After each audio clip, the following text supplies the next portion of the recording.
Hello, Reddit. I recently lost my husband, and our ex-adoptive daughter showed up at the funeral to throw a tantrum. So I said and did some things that I'm going to talk about in a while. But before that, let me give you guys some context about our family, so you guys are able to make a judgment. I, 47 female, and my husband, 47 male, had been together since we were in high school. We got married when I was 21, and at 25, we decided to start trying for a baby. Unfortunately, as it turned out, both of us were struggling with infertility issues, and after almost 2 years of trying, we decided to adopt. We could have tried IVF, but we decided to adopt on purpose because we wanted to do something good for the world. And we decided to adopt through the foster care system because we knew that there are many abandoned kids who could do so much better in life if they had the right kind of care and attention. And that's how we first met Elena, our daughter. She was 4 years old when we started fostering her, since she had ended up in the first case system because her biological parents were addicts and she did not have any other family members willing to take her in. At 5 years of age, she was legally adopted by us after 1 year of fostering her. Since her birth parents decided to give up their rights because they didn't think that they would ever be up to the task of raising a daughter and believed that she would be better off with us. We had a closed adoption, which meant that they wouldn't have any contact with Elena after she was adopted by us, and they honored that agreement until she turned 18. I still find it hard to talk about, but when she turned 18, they decided to reach out to her and asked her to come and stay with them because they had finally cleaned up their act and really wanted her to give them a chance. And even though my husband and I had been parents for most of her life, she decided to abandon us so that she could stay with her biological parents. All of this had happened behind our backs, and by the time she had made the decision of leaving us, it was too late for us to fix it. Besides, I had kind of figured out exactly why she wanted to be with her biological parents and not us. It was because they were loaded and we were not. There's just no other way to say it. I guess they had genuinely turned their lives around and had gone from being addicts who couldn't even afford rent to a really influential business family. From what I know, Elena also had two biological siblings, a brother who was 6 years younger than her, and a sister who was 8 years younger. It's great that they had turned their lives around, but it did not prove to be so great for us because Elena decided to choose them over us, and it really broke our hearts. I don't think either of us were ever able to move on from that. Neither my husband nor I. We just made our peace with it, but that's just because we had to. We had no other option. Eleanor was 18 when she left, a legal adult, so we couldn't try to bring her back. So we just had to let her go. But then, the more we thought about it, the less surprising it seemed, because right from when she was really young, Eleanor had always been quite materialistic. It wasn't really a thing when she was too young, but by the time she hit middle school, we could see that she liked the good things in life. And we didn't have a problem with it. My husband and I, luckily, have never struggled with money and have had a comfortable life. But as she grew older, her demands grew more outrageous, and we had to start trying to discipline her because her expectations were really unrealistic. We were comfortable, yes, but we were not the kind of family who could just take time off from work whenever we wanted to, just to go on vacation. We know the kind of family who could afford long trips to exotic locations, or the kind of parents who could give her an exorbitant amount of pocket money so that she could blow it all on clubs and parties. By the time she was 16, We were already having a lot of trouble dealing with her and were at our wits' ends to keep her under control because we didn't want her to become irresponsible and careless. But that's the way she was going. And then the situation got worse when around her 18th birthday, she was contacted by her parents and they decided to write her an email telling her everything about themselves. A few years after she had been given up for adoption, they decided to clean up their act because it was a wake-up call for them.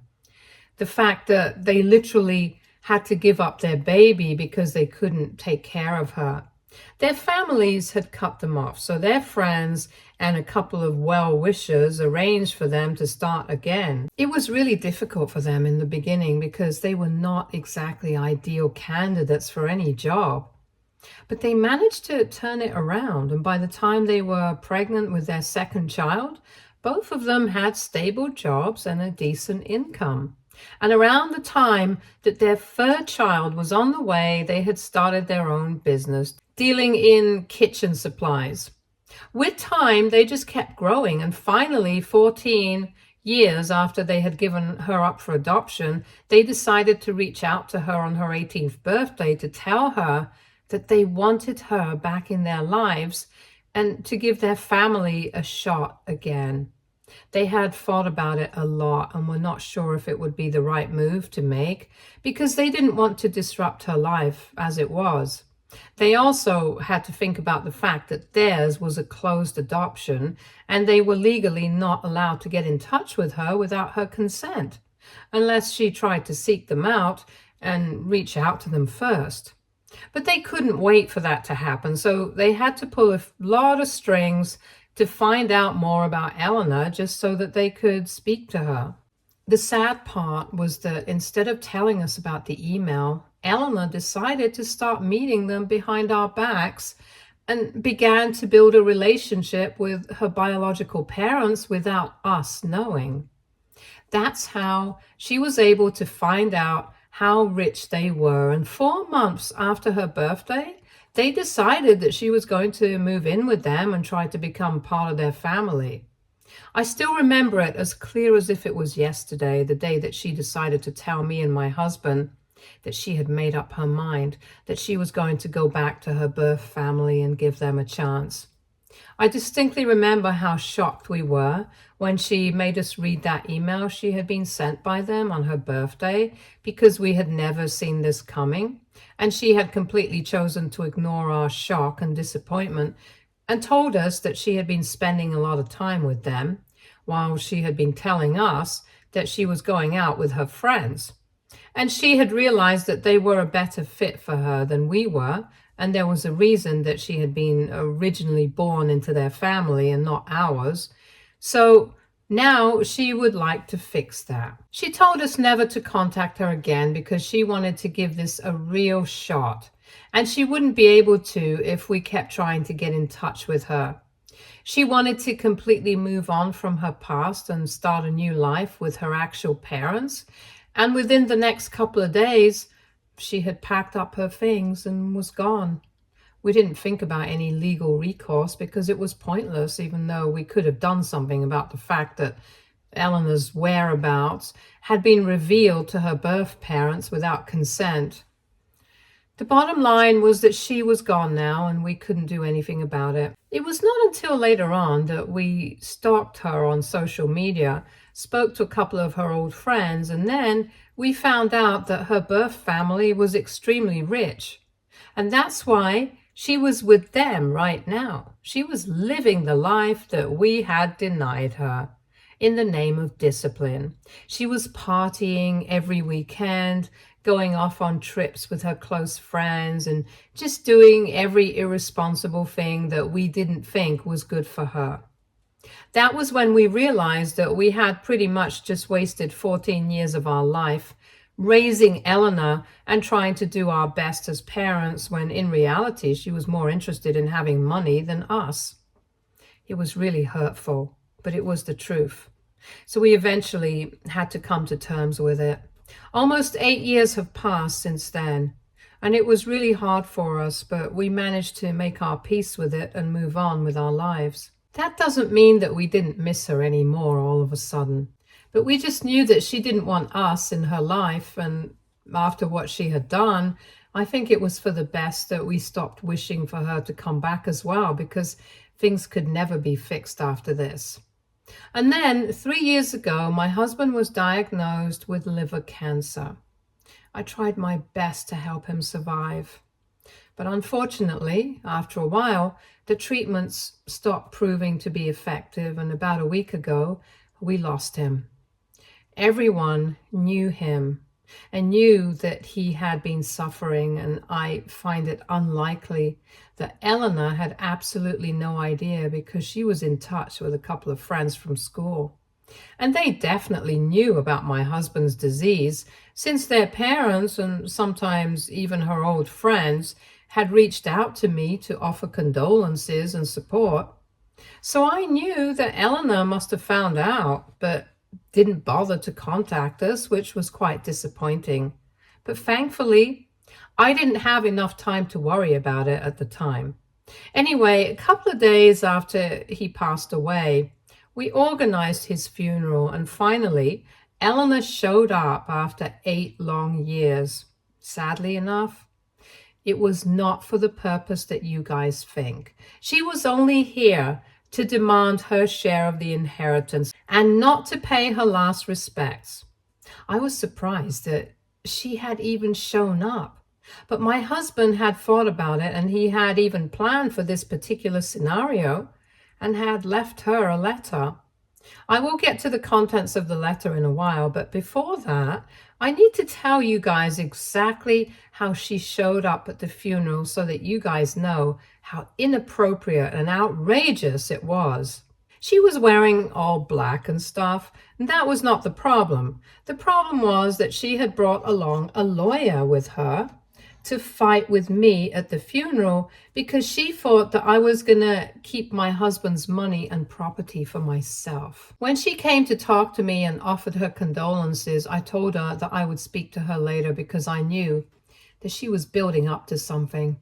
But she told me that she had to discuss it with me right then. When I tried to explain to her that I was busy, she started throwing a tantrum, saying that she knew this was a tactic to distract her from the fact that there was going to be an inheritance, and the least that I could do for her at this point was at least include her in whatever my husband had left behind.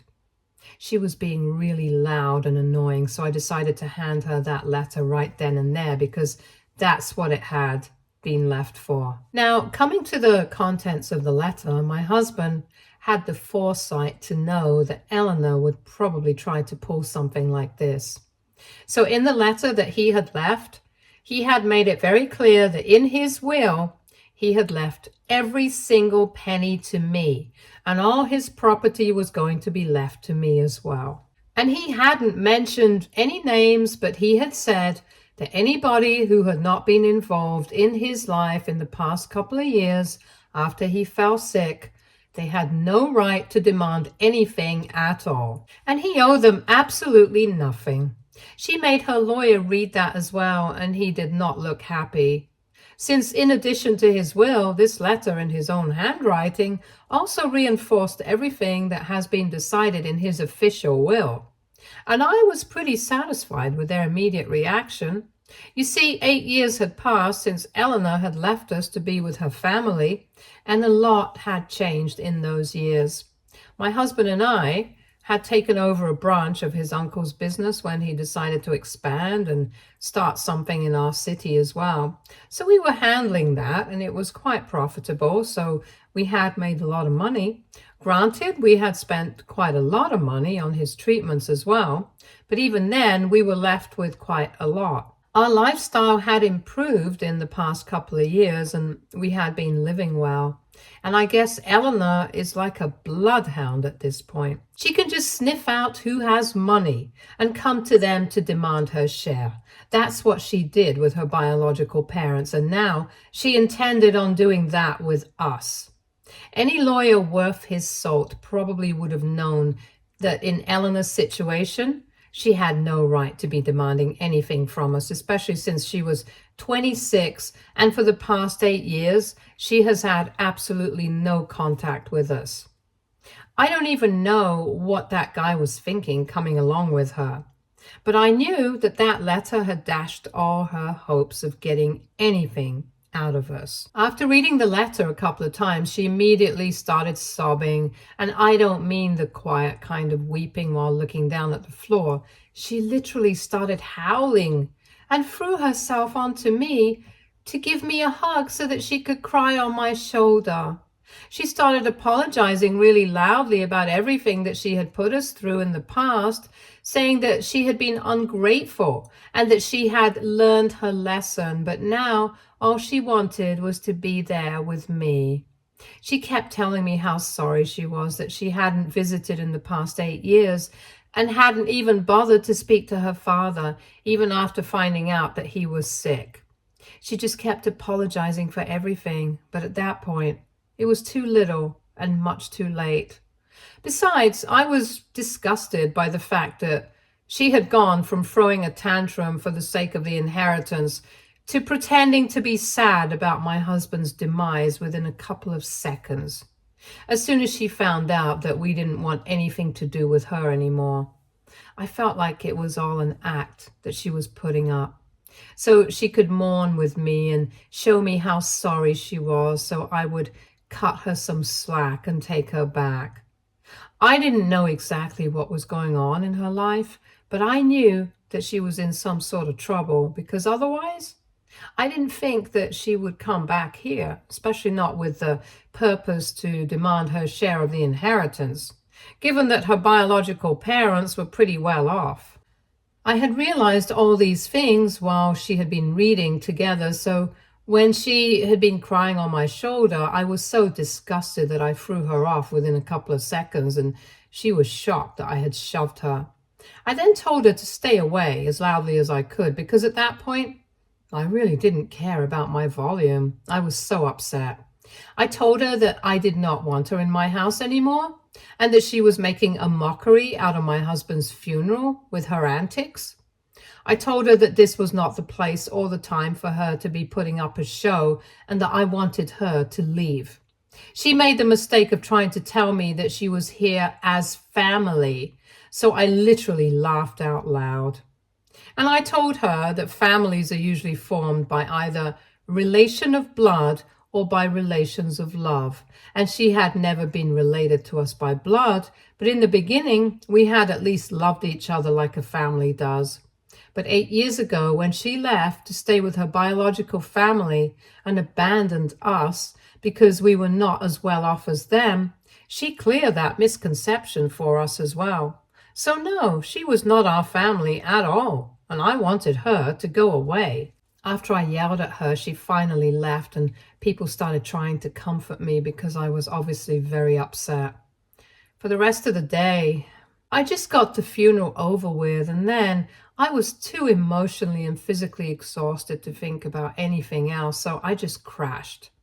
Then, when I woke up the next morning, I saw that I had several messages from an unrecognized phone number, and I'm assuming it was Elena.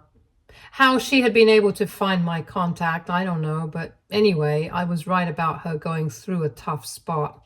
Apparently, after living with her biological family for 4 years, things started changing.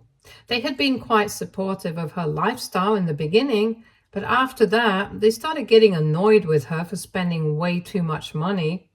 And she, like a fool, refused to change her ways, and even though she did not get a job to keep them from complaining about how she was depending on them too much, she didn't really take it seriously and blew all her money on maintaining her extravagant lifestyle. So basically, it was her irresponsible and callous attitude that led to her falling out with her biological family as well.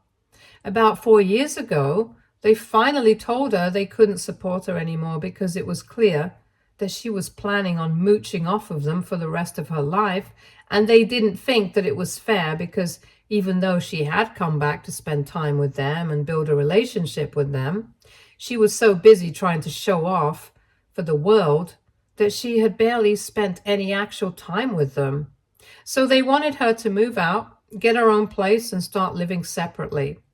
They were open to her having a relationship with them, but it had to be for more than just the sake of money, since they had started to feel like she was using them, which they were right about. She had a huge fight with them and moved out, but didn't contact them again, purely because of her overinflated ego. They didn't try to get back in touch with her either, and she knew that she couldn't come back to us after everything that had happened. She was too embarrassed and ashamed, so for the past 4 years she'd been trying to make it on her own. But it had been pretty difficult for her because the job market was tough, and she hadn't even been to college. Even when she found out about my husband's sickness, she had intended on reaching out to us. But then again, it was the fear of rejection that had stopped her. And for not getting back in touch with us, she was really sorry and said that she genuinely meant her apology for everything that she had put us through. But she was also very disheartened by the fact that I had told her that she was not our family on the day of the funeral. She told me that the lawyer that she had come with was actually one of her friends, and he had suggested that he come along with her so he could at least try to reason with me before they tried to contest the will, because she was sure that she wouldn't have received anything after everything that had happened.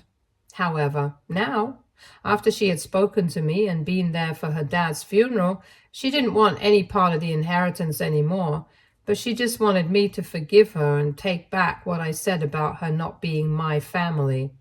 She also told me that the only reason she had even come by to demand part of the inheritance was because she actually wanted to put that money to good use and go to college, so that she could get a degree and do something better with her life instead of disappointing jobs that she had to stick to right now, simply because she didn't have any other options. But I really don't feel like forgiving her right now, and yet I feel like I would be a pretty bad person if I didn't. I've been holding out on making a decision for the past week, and now I feel like it's time to make up my mind instead of going back and forth about this inside my own head constantly. So WIBTA if I refuse to take back what I had said to my adoptive daughter, that she was not my family? Update 1. Hello, Reddit. First of all, I would like to thank everybody who took out the time from their day to comment on my post and give me advice and comment about their judgment and for all the condolences. I know that my husband is in a better place now, and while I do miss him and think that if he had been here, I would have found it much easier to deal with this dilemma, I also think that I need to respect his wishes as well. It was pretty clear to me that he didn't want anything to do with Elena anymore, and I really don't want anything to do with her either.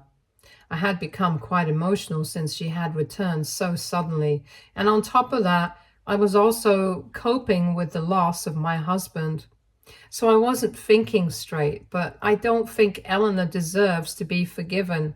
Even when she showed up on the day of the funeral, it was an intention to demand her inheritance. She didn't show up because she cared for her so-called family. And with that in mind, I finally responded to her message and told her that I was not going to take anything back, and neither was I going to forgive her. She had dug her own grave, and now she needed to lie in it. There was nobody who could fix this for her because the situation that she had created was just that nasty. I wished her the best for the future, and then I told her never to speak to me or try to contact me again. Then I blocked the number that she had texted me from. As for who had given her my contact info or my address, and since my husband and I had moved away a couple of years ago, I don't know who did any of that. But when I find out, they will definitely pay for it. Update 2. I just found out who it was and who had told Elena where I live and what my contact info is, and surprisingly, it was my mother. I didn't see that coming because she had known about how terrible things had been with us. But she told me that Elena had said she wanted to come and apologize to us, so She really had no idea that this is what she was going to do. And she apologized to me wholeheartedly for giving my personal information to Elena without asking. And I forgive her because honestly, she's getting up there and I'm sure her intentions were not bad. Had it been anybody else in her place, though, I'm not sure I would have had the same opinions. But my mother is in her 70s now, and I've already lost my husband. I don't want to get into a fight with her as well, especially when she was just a bit misguided but didn't have any bad intentions. And she has apologized, so that's that. Update 3. Hello, Reddit. 6 days ago, I had blocked Elena's number after sending her that message, and I really didn't think that she would try to get back in touch with me again. But she showed up to my house once again today, and I refused to let her in, but she just kept sobbing right outside my door and kept telling me that she was really sorry about everything, but she just needed to speak to me, and I really had to give her a chance to explain herself. It was incredibly hard for me to deal with that kind of thing because I'm still grieving and I'm not in a very emotionally stable place right now. So I kept telling her to leave, that I couldn't deal with this at the moment and that I really needed some space. But she refused to go and kept telling me that she really needed to talk to me.